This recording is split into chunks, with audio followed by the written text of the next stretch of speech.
Okay, in lesson 2.3, there's a sim activity that asks you to work in teams. So, what I'm going to do is just walk you through what the classroom would have done, since it's not going to be possible for you to do this on your own.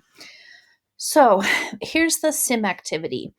What we do is we go back to the natural selection sim from our last unit, and we look at an Australope population, and we see that we take a common ancestor population and we just split it into two different environments. Environment A has taller thorn palms, so that's the plants, that's the food of the Australopes.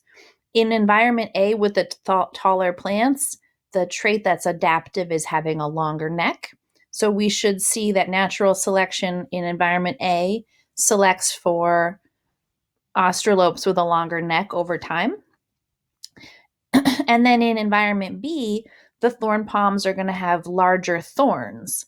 And so for that, the Australopes with the strongest jaws are going to be the most well adapted. Okay, so we should see that natural selection happens differently in these two different environments. I want you to imagine that we had a common ancestor population of Australopes.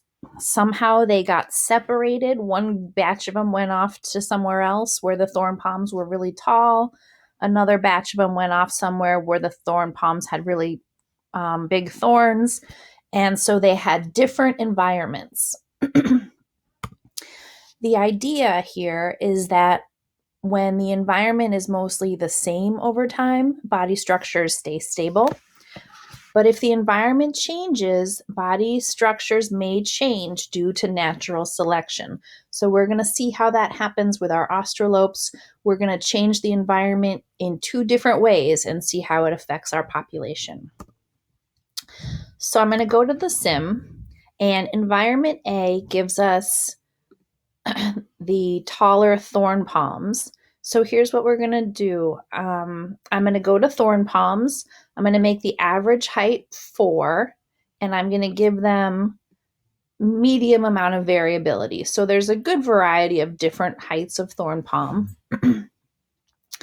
The Australopes, I'm going to allow mutations. So all my Australopes start out with short necks, and I'm going to run. And what I'm going to do is watch this population for 50 generations to see what happens to the neck length of my Australopes. So rather than just watch that together, I already did the simulation, and here's what happened. Over time, my Australopes got much taller necks. So this is 50 generations.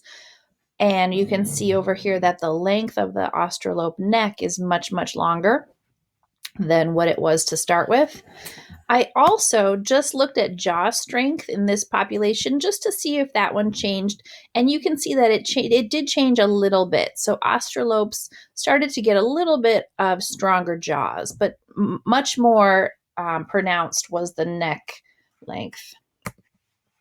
Okay, and then for environment B, we're going to do the same exact thing, except when I hit rebuild, I'm going to choose thorn size instead. So notice here I had height.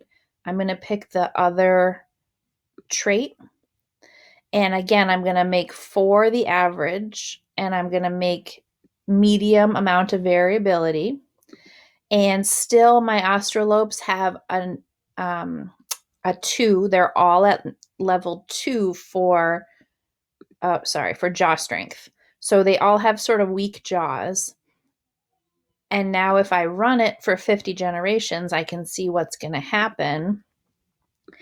And I should start to see that, see this thorn palm here that's more spiky than this other one. The spikier the thorn palms are, the stronger jaws the Australope would have to eat it. So if I let that run for 50 generations, here's what happens. All right, my Australopes get much stronger jaws over time. And if I look at neck length in this environment B, I can see that their necks got a little bit longer, but not very much. They got much, much stronger jaws. Okay, so here's where we're calling this process speciation. So we start with a common ancestor, and our common ancestor was the one that lived in that beginning environment. It had short thorn palms. All the thorn palms were level 2, and it had thorn palms with small thorns, all level 2. We took half of our australopes and put them in environment A with the taller thorn palms, and half of them in environment B with larger thorns. And look what happens over time. This is the average australope after 50 generations. It's got a super long neck, but not a very strong jaw. And then down here, this one doesn't have a very long neck, but it has a super strong jaw. So we start to see these becoming very different populations. Over time, they could even become different species. So they could eventually get to be so different from each other that they can't reproduce anymore. Okay, the key concept here, in populations separated into different environments, natural selection causes different changes to happen to each population. This causes descendant species to end up with differences in their shared structures. So, just to boil that down, when we have different environments, natural selection causes different changes. Okay, that is it for this sim activity. You're going to answer a couple questions on your unit plan just to show me that you watched this video and understood what we were doing.